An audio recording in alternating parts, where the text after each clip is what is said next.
It is 7 o'clock. I will call the meeting to order. Please join me in the Pledge of Allegiance. I pledge allegiance to the flag of the United States of America and to the republic for which it stands, one nation, under God, indivisible, with liberty and justice for all.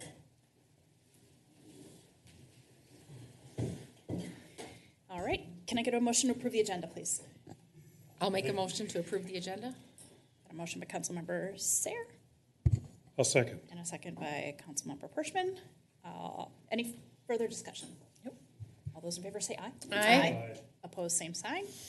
Motion passes. All right. Suppose you guys are here for Hometown Bank and not community comment. Okay. But we do have somebody that Bren's going to call. Okay.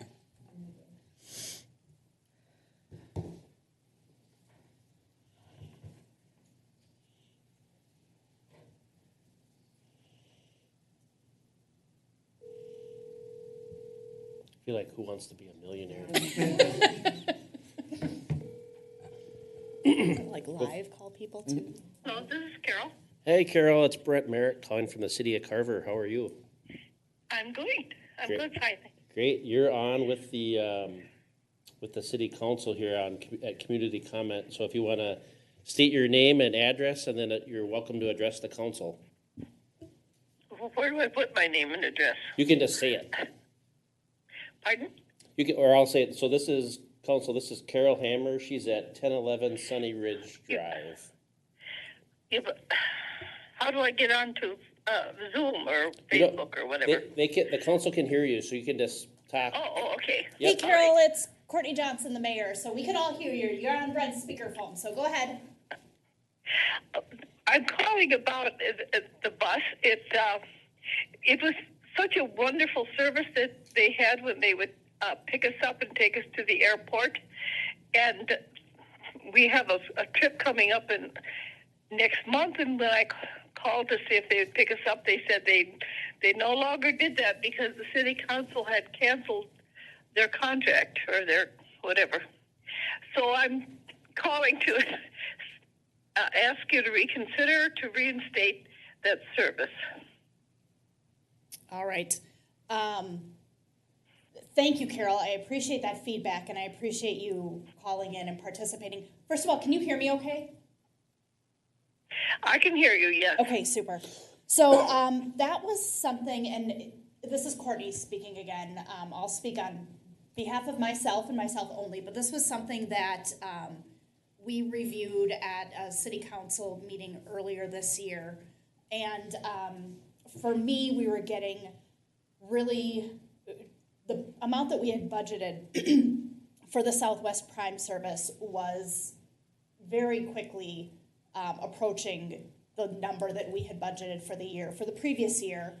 And then very late in the year and out of line with what was our budgeting timeline, we heard from Southwest Transit that the city's share of the cost, what the city pays for that service was going up. So Brent, and I'm trying to pull it up, but I can't remember. It went from $5 and $10 to $6 and $12. What was the split? Do you remember? That feels right. Yeah. The city's portion was 12. Okay, so Carol, for each ride, every single Prime ride, including those to the airport, while you pay $5 and I think it's now $6, the city used to pay $10 and it's now $12. So the city subsidizes that. So that's the part of our budget that we were encroaching. So for me, it was a decision of,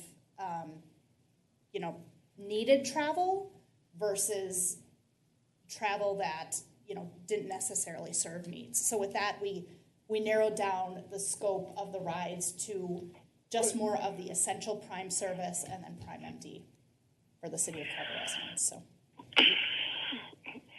To us, it's very essential, though.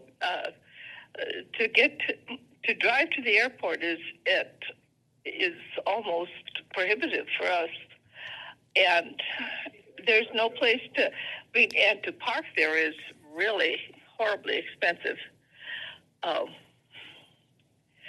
So I was just hoping it would be possible to reinstate it. I don't know if anybody else has any other comments. That's my request. Brent. Carol? Yep. Hi, Carol. This is Joy McKnight. Hi. I'm on the city council here. I voted against reducing this service.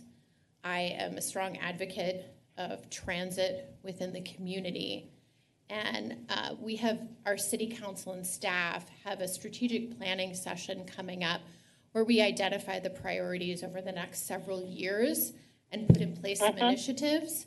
And I've asked that the city really take a hard look at transit in general. So not just the prime, but also the buses that we offer, or that Southwest Transit offers at the transit station. And just take a look at how we budget for transit in the community, and see if we can't find a way to reinstate some of those services. I know Southwest Transit does an excellent job with Prime, and they're continuing to expand their services. And I would like to see Carver continue to participate in the expansion of those services as well. And Carver is growing. There's going to be more and more people that use their services. Is that more of a threat to your budget, or is that a reason to reinstate it? I think we do need to consider the growth of Carver as we consider our budget and how we want to offer transit within the community. So I've asked that we discuss this topic and really think about how we plan for transit and the growth of the community as well within our budget. Okay, well, thank you for hearing me out. I appreciate you hearing me out about this. And I hope that it would be possible to put it back in your budget if at all possible. Yeah. Thank you, Carol. Thank you, Carol. Goodbye. Okay, bye-bye. Bye-bye. All right, no presentations or reports, no public hearings. Can I get a motion to approve the consent agenda? I'll make a motion to approve the consent agenda. Motion by Councilmember Mock I'll second. and a second by Councilmember McKnight. Any further discussion? All those in favor say aye. Aye. Opposed, same sign. Motion passes. All right, 8.1 business items. Hometown Bank and Coffee Shop Site Plan. Ms. Smith. Thank you, Mayor and Council. Tonight we are reviewing a concept plan for Hometown Bank and a coffee user, which is to be determined. So talking a little bit about where we are at in the process, a concept plan truly is the first step. So it's often a pretty basic review, a pretty basic layout of a site that the Planning Commission and City Council takes a look at to give general feedback on. So to say things like, I like this idea, as opposed to what color will the tile be in the kitchen? So really broad strokes on feedback for a project. So you'll see that the road to final development is long. We're way up at the top at concept plan. So staff has reviewed the project again, just at a really high level. We'll provide some feedback to the development team after this meeting when we can include your comments. But tonight is your chance to give some feedback. The Planning Commission reviewed the same project at their meeting last Thursday. So the packet went out kind of at the same time that meeting was happening. So I'll give some information about the Planning Commission as well in their review. So a concept plan truly is a napkin sketch. So a developer can come in with their first blush drawing of a project and we can give feedback on it. There are many unknowns, so there are details that we don't know at this time, and these things will change. So there's likely never a time where I'm going to come in with a concept plan and say, at preliminary plat, it looks exactly the same, because we knew everything at concept plan. So if there are things that you feel are important or you want to hold true throughout the rest of the process, this is a good time to provide that feedback. Prior to the heavy lift of engineering plans, you're able to give your feedback. So once a developer moves into the platting process at preliminary and final plat, that's typically when an engineer steps in and does a pretty significant lift to design utilities, site layout, et cetera. So that will come after. So again, many unknowns, so we can't give you details about the size of the sewer pipe, but we can give you details of what the site might look like. So again, feedback only. Something to note with a commercial project going through the planning process, should the applicant choose to move forward, the Planning Commission and City Council are likely to consider preliminary plat and final plat concurrently. Since it's one building on one site, there's not deviation typically. We like to flesh out all issues through that platting process, and since it typically looks the same, we have the ability to run those processes together. So the next time you see this project might be for final approval with preliminary and final plat. talking a little bit about site in relation to the city of Carver. So right at the corner of Highway 212 and Jonathan Carver Parkway, the project in entirety is called Carver Commons. It's home to Quick Trip, a freshly opened Next Steps Learning Center. So that was exciting this past week with their grand opening. And now we're in for a concept plan for Hometown Bank. So dialing into the details a little bit. This shows the concept plan in relation to the Quick Trip. So I just took the concept plan, made it a little transparent on the site. So you can see how it lays out with the Quick Trip, the access into the site off Monroe Drive with general site layout. So some project details. The entire site of Carver Commons is zoned freeway commercial, and a bank and coffee shop user is a permitted use. So no contemplation of a zoning change for this project. The zoning is already in place. There are additional users planned for this site. So we have Quick Trip, Next Steps, Hometown potentially. We know that there likely are going to be additional commercial users, and we're sizing the infrastructure appropriately for that. So we're thinking about the site as a whole when it's completely built out. So things like sewer, water, streets are being contemplated at a level for full construction. So there's not going to be a user that tips us over to the edge that says, shoot, the water can't handle that anymore. So we're contemplating full build out of the site, which the site has access to and is appropriately sized. The access is primarily from Monroe Drive. There's also going to be a future slip right on JCP or Jonathan Carver Parkway, County Road 11. I have on an upcoming slide a general layout of where that slip right will be. Something to think about that the Planning Commission is charged with is applying Chapter 50, which is a zoning code, which includes things like parking. So our city code for a bank and a coffee shop user requires one space for every 250 feet of that user. So at 4,100 square feet, 17 parking spaces are required. Our city code, I think, is a little bit unique that we also have a maximum parking requirement, which is, I don't think, typical for a lot of communities. So for that same ratio, it drops down to one space per 140 square feet for our parking maximum, and that puts us at 30 parking spaces. So Hometown needs to fall between 17 and 30 to fit in our city code, which this project does, as we'll talk through in a couple slides. So the concept plan includes things like site circulation, a proposed trail, which we know has been important to the council as we've started to develop the site. Mike is here with Hometown. Blake is here with Headwater Development, the group that's helping Hometown with the development. So in a little bit, I'll ask them to come out, but a little bit about Hometown. They have 11 locations throughout the state of Minnesota. I think they're about to celebrate a big birthday of 100 years. Some neighboring communities where you'll find a Hometown Bank: Waconia, Jordan, Victoria. The concept that we have before us tonight is really similar to their Waconia facility, where it's a bit of a shared space between the bank and the coffee shop, not two distinct users, some shared community spaces, but I'll let Mike probably talk about that a bit when he comes up. So a closer look at that concept plan without the transparent background. So you'll see Quick Trip as the existing building, and then the site plan with access from Monroe Drive, so general site layout. Something that's interesting about this site is that the bank and the coffee shop both have drive-through facilities, and I think the site was laid out pretty creatively to allow those to use similar spaces but be really distinct. So with my mouse on the screen now, the 6 cars that are here show the bank drive-through, and then the coffee users slip into this drive-through lane here. So we recognize that signage is going to be really important so people don't get flustered and end up in the wrong location. So the menu board and ordering would be here. You would queue along with a pickup window here. So again, we would focus on directional signage, making sure that this tiny little mini intersection functions well. We had Daryl at the Planning Commission meeting, and the Planning Commission asked, is it common to see 6 cars queuing in the bank drive up? And he gave some anecdotal feedback that if that is ever true, they're doing a pretty bad job. So just sharing that they typically move cars pretty quickly through the bank drive-through. Likely won't be an issue for the 2 drive-throughs to converge. Again, a closer look. So this is where we start to see some details of where the trash enclosure might be, which seems trivial but can be really important if all of a sudden it's a detail that we missed and it doesn't look the way that we need it to.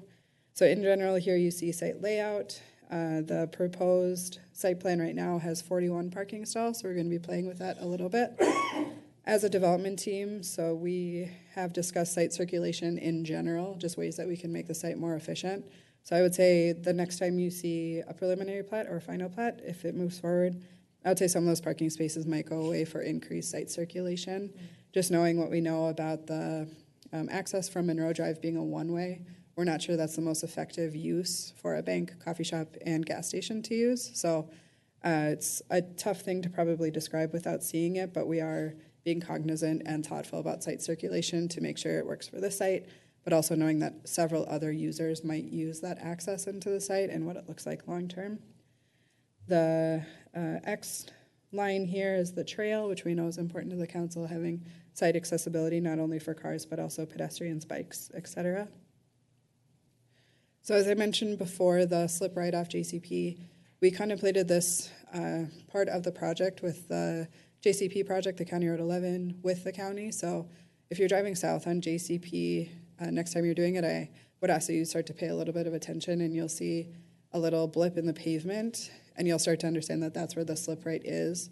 So the infrastructure is largely there already. So when you're driving south into town, pay attention to the curb line. You'll see where this is. It's already constructed, just the entrance. So there's no curb. It looks like an entryway to nothing. There is curb today, but you can see where it will be in the future. Okay. Maybe don't look right now because it's snowing. We probably won't see it. I'm not sure we could see it now. We won't see it for a few days. 48 to 72 hours. Yeah. No way you'll see it. Go ahead.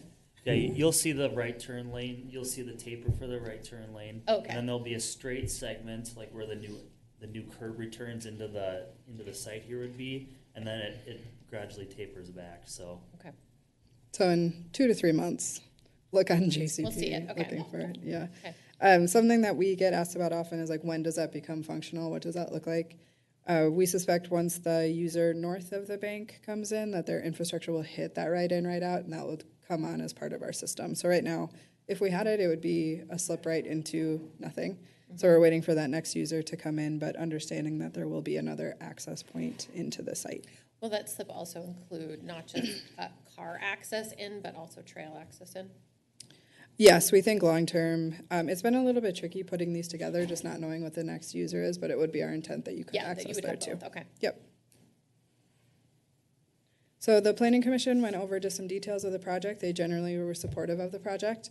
They had discussion related to parking, so they had some comments about the number of parking stalls. It felt like maybe too many for the proposed user, looking for some additional pervious surface on the site to be able to handle storm water, so rain, etc. We talked a lot about site circulation. I gave you the high points that we're continuing to work on it. I think it will look different. I think we'll come to a spot where it feels right for the development team as well as the city to make sure that the site works. We talked about number of employees, so I'll probably let Mike speak to that a little bit. And then a layout of the interior, those shared community spaces where it's not a coffee shop, bank, 2 separate users. It largely is shared space together. So next steps for the project, it's city council review, concept level only. After this meeting, we'll put together a staff comment letter, so it'll include all departments going through, as well as including comments from the Planning Commission and the City Council. At that point, the developer will take that comment letter, work through a preliminary plat and final plat process with us, and that's when we'll learn a lot of the details. We'll go back and forth a couple times, making sure that we're checking their boxes, they're checking ours to make sure the project works for both of us. Something to note is that staff review is completed by engineering, fire, public services, city attorney, planning, administration. So all of us look at these projects. I know there's been a couple comments about the fire department making sure they can make that turn in the drive-through, so we'll have Chief Chimbrow and Tony Dewalter take a look, make sure it meets their specifications so the project can move through, so the fire apparatuses can move through the site effectively. At that point, we'll be completing review by the Planning Commission and City Council for final review. So we'll do that heavy staff lift, bring it back to you for preliminary and final plat. Mike and Blake, do you want to come up and introduce yourselves? Good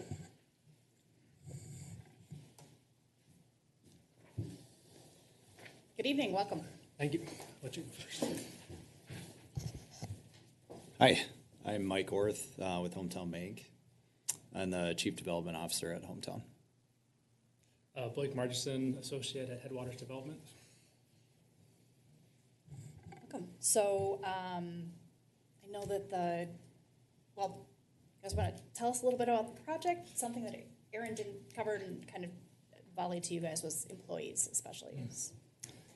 Yeah, so in launching a de novo branch like this, we'll typically start with 7 full-time equivalent employees.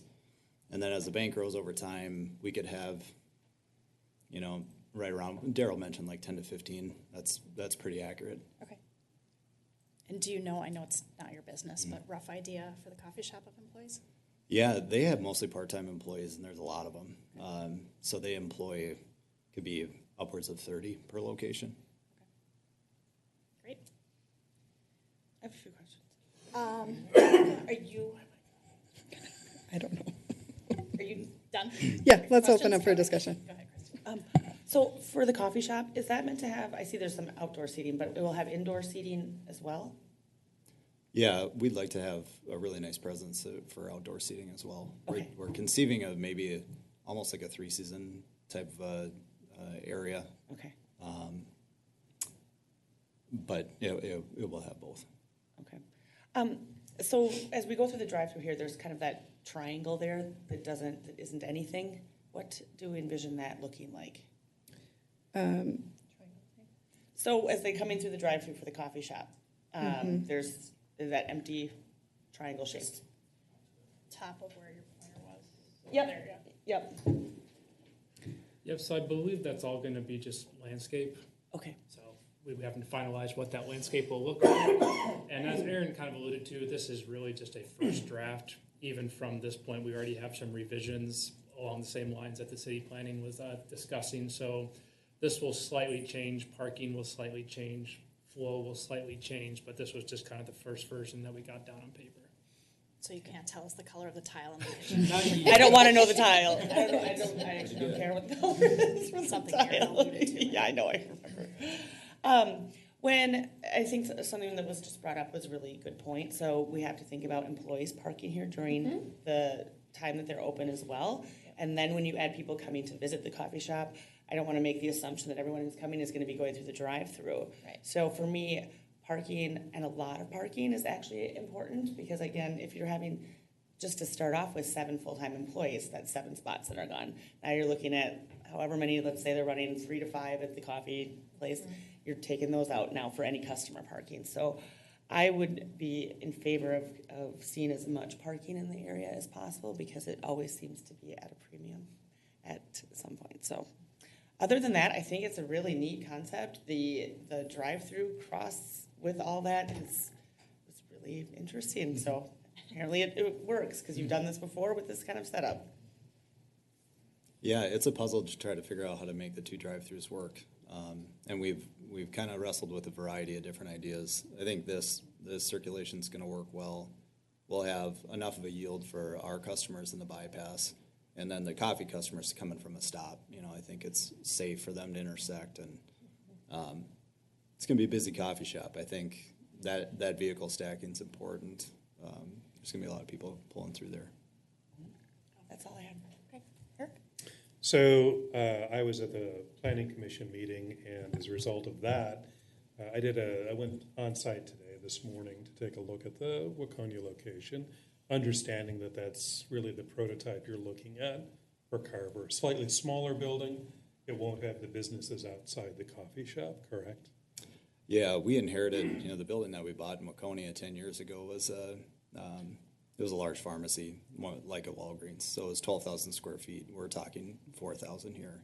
So we repurposed a much larger building and tried to figure out how to best utilize that space. So then it turned into a multi-tenant project where we were half the building roughly with the coffee shop, and the other half is rented out to other users. This is a different opportunity. We can build what we want, ground up, design, build. So it will be the coffee shop and the bank, and like you experienced today, our lobbies blended together, so there's really no distinction between where their business starts and ours stops. We want people to be comfortable sitting anywhere, having their conversations with their neighbors or business meetings or church groups or book studies or whatever. We want them everywhere in the building. So what I experienced, imagine a really good real estate person will have fresh baked cookies going on in the open house. That's kind of the feeling you got walking into this. I haven't been to a bank where I've desired to stay longer than the business I was conducting. Did you have to kick them out? Was it Yeah. So, and I took some pictures of this, but it's a floor plan design that really does seem logical, and it does blend between the two. The bank, in this case, The coffee shop has extended hours beyond the banking hours, so before and after the bank closes, and they're able to shut the bank off with some concealed glass doors that wall that off. The signage around that parking lot was logical, so I know we've talked about that for how the traffic flow is, but it was in that existing location. I think they did a pretty good job managing people around the 2 drive-throughs that they have there as well. Anything else? Not unless you have questions from what I viewed today. No questions. Yeah. Claire? I don't have any questions. Joy? So just a couple comments. One, I did consult an expert, I feel, who has been through countless drive-through coffee shops across the country on this design, and it did pass their muster, so good job. So especially somebody who drives a really big vehicle, navigating some drive-throughs, have some tight turns, and it's tough, like you're scraping things. So this seems really well designed. I understand you're trying to accommodate 2 drive-throughs. I appreciate the ability to have the long stack up because I have a feeling that this is going to be very, very popular. So it's really nice to have a long stack up so that people aren't overflowing right into the entrance into this whole section, right? So I appreciate that a lot. I know we're going to spend a lot of time on pedestrian traffic, right, and around here. And so I like that we've got the trail in here. I like that we're thinking about ways to get into the coffee shop from the different parking areas. I also am worried, maybe unnecessarily, about trail traffic along JCP. And while you have the 2 drive-throughs coming together, I would encourage us to steer foot traffic away from that because that will just complicate that intersection and make it unsafe. So whatever we can do for people hopping the berm over or whatever, just steering them in a better direction from a foot traffic perspective. Is this going to be just a 1-story building? Yes, but we're really conscious about the northbound and southbound sightlines for this. We don't want to appear like you can't see the building as it sits a little bit higher on the hill. Okay. So we will have elements that'll bring the building a little bit taller, but it won't be 2 stories. It'll just be 1. Okay. I love that you're putting in outdoor seating space because I think that's going to be also a really important facet of it. And as you're kind of looking at the triangle, as Christy talked about it, and parking in there, I mean, I wouldn't be opposed to additional outdoor seating in that triangle. Mm-hmm. You know, just maximize the space, I think, for outdoor seating as well, would be my other comment. Yeah. Mayor Johnson, I did actually think of a question. Go ahead. So looking at this, where would deliveries happen? Like products, Yeah. like for coffee shop products. That's a good question. So the way that it works in Waconia is they pull up in the coffee bypass and they park, and there's a service door that's right at the exterior of the coffee shop, and they'll hand deliver some drinks when they're busy using that door too. Mm-hmm. So it could be that service, they're mostly trucks.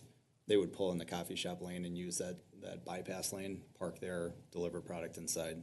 But they're also really close to the front door so I think there's a variety of ways that it could be done. They could even park in kind of the overflow parking on what would be the north here and just walk it over to. Okay, thank you. Mm-hmm. I am very familiar with the Waconia location, especially the drive-through. Okay. Spent a lot of time in there during COVID when everything was shut down, and that was my comfort level. I've actually never been inside of that building. And I've never had any issues there, but I think that this is going to be a very popular drive-through in our community. So I just want to make sure that we get this right. And I know it's on your radar. But I've seen neighboring communities of Chanhassen and Waconia for a different coffee shop experience some issues with the queuing up of the cars.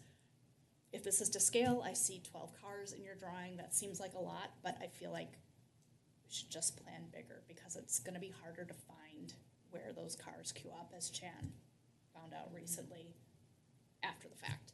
Mm-hmm. So I just want to make sure, I know that's on our radar, but I just want to say it and make sure that it's something that we're really mindful of because we can't have cars kind of queuing up outside of this footprint. Are you suggesting then to add additional, like move the entrance to it even farther left? Oh, I'm not going to get into that level of Okay. determining the tile, but I just think, we should check in with Chanhassen and see probably what's realistic. The place in Chanhassen I'm thinking of has a national chain coffee store, and the amount of time that folks will wait in line for coffee never fails to surprise me. So I just think that we should plan bigger than what we think that the need and desire. I think that's smart because the Chaska one that's by Aldi right there. Yes. That Yes. is And a worse. mess. Horrible design. It is absolutely terrible. Yeah. And I mean, and then cars are waiting, you can't get Yeah, through. That's It's another, awful. great example of communities that are trying to redesign and figure things out after concrete's been poured. So I just want to make sure that, like, now that we're looking at the napkin sketch, that we keep that in mind. I think that's all that I have. Anything else? All right. I know this is far from a done deal, but I'm excited about it, and I appreciate the potential that this project holds for our community. So, thank you. Thank you. When we see preliminary plat, will we know the coffee? That's a good question. What do you think? Vicky? You have potentially. I do think we'll know by then. Yeah. Excellent. Yeah. Anxiously waiting. We appreciate you too. Like, this is going to be a great project. Awesome. Thank you, All right, guys. thank you. Drive safe on your way home. Yeah, Appreciate you you coming here in person, especially Yeah. tonight. Okay, did you get what you need from us on that? All Yes, right. thank you. Yes. Communications, monthly reports. All right, let's start at this end. Aaron. Well, I went to the planning commission meeting, which is, we talked a lot about this. Last month, Aaron had done training on PUCs and the such. This meeting was, when we talked about CUP and variance and getting into the language itself. So we went through the red line. I think the planning commission was awful hard on Aaron for some of the formatting changes where things may have That was not- deserved. I'm not good at that. not been spaced. But I think in the final draft will be just fine. That was really it. We spent most of the time reviewing the CP and variance language. Christy? I don't have much. We did not have an HPC meeting. The only thing I have to say is that surprisingly, we are already rolling into Steamboat Days planning. So we have our first, I've already been working on it, obviously, but our first kickoff meeting now is at the end of this month. So here we roll into the next one. So that's all I have. All right. Lori? I don't have any updates. Joy? My Southwest Transit meeting is being moved from Thursday this week to next week, so I'll report back on that. But I did have the pleasure of participating in Chaska West Middle School 7th grade civics class invitation of community leaders.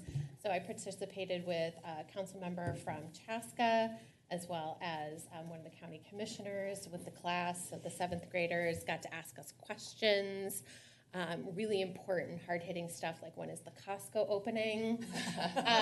But other really good questions about, what are some What of the every seventh grader wants. what every 7th grader wants to know. Also, questions about, what do we like about our jobs as community leaders, as well as, what are the tough things that we have to make decisions about, and where is that giant state refund coming as well. Yeah, lots of really good questions. Anyway, it's a lovely, if you get invited to do it, it's fun. Yeah. It's lovely to do. So.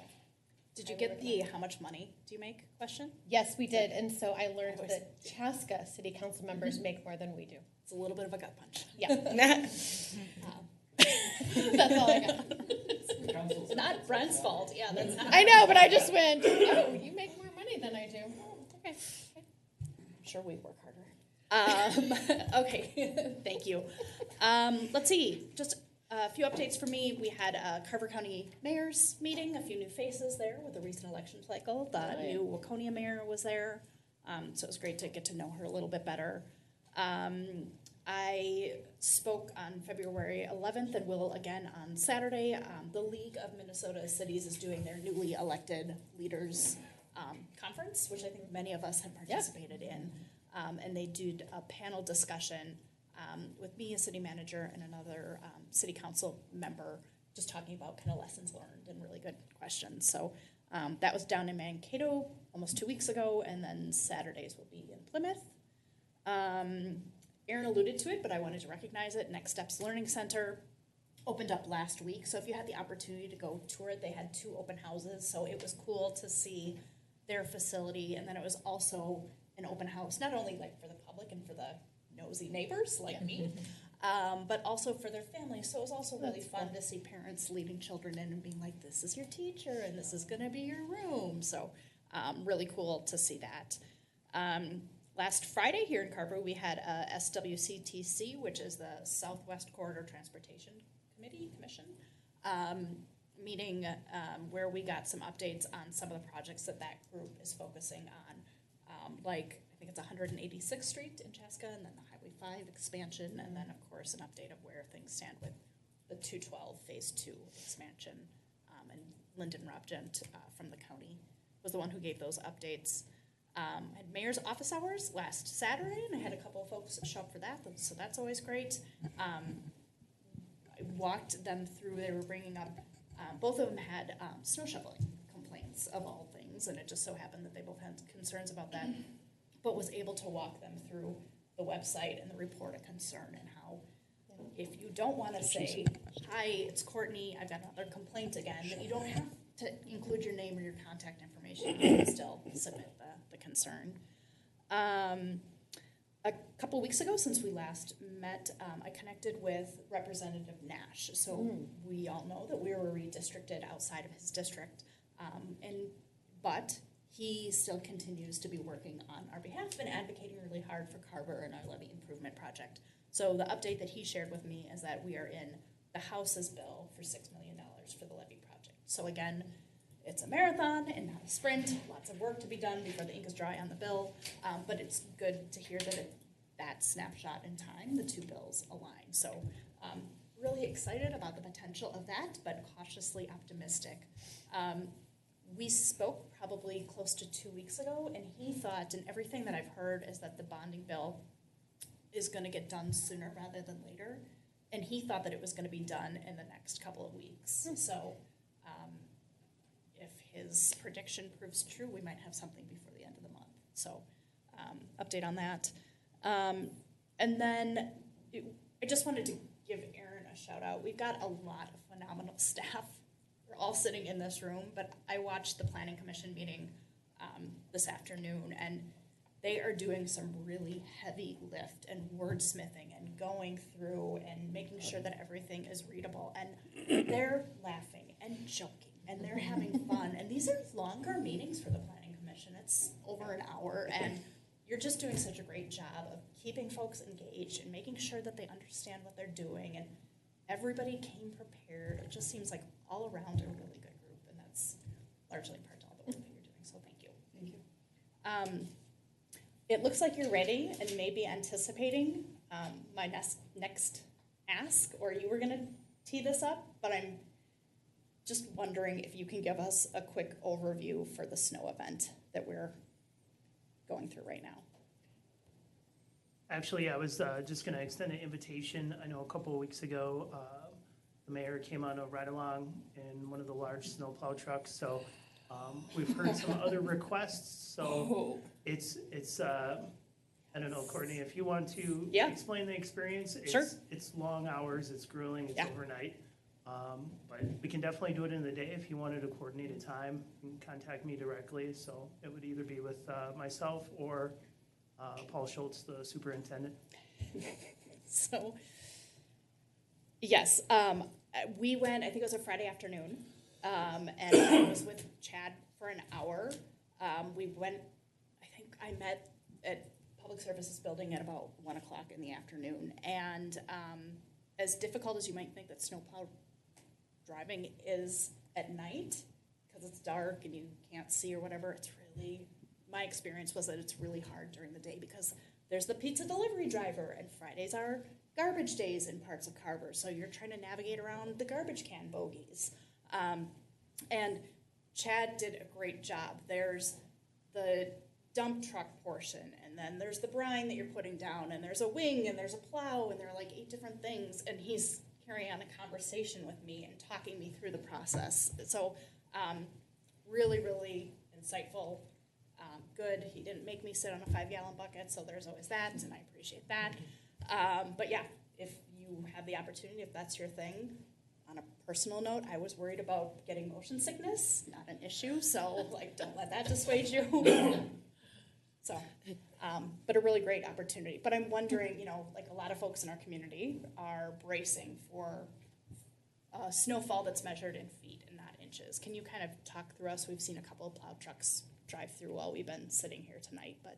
Absolutely. We're going to be running 24/7 until the event is done, and then do cul-de-sac cleanup and parking lots, and then eventually get to the ice rink.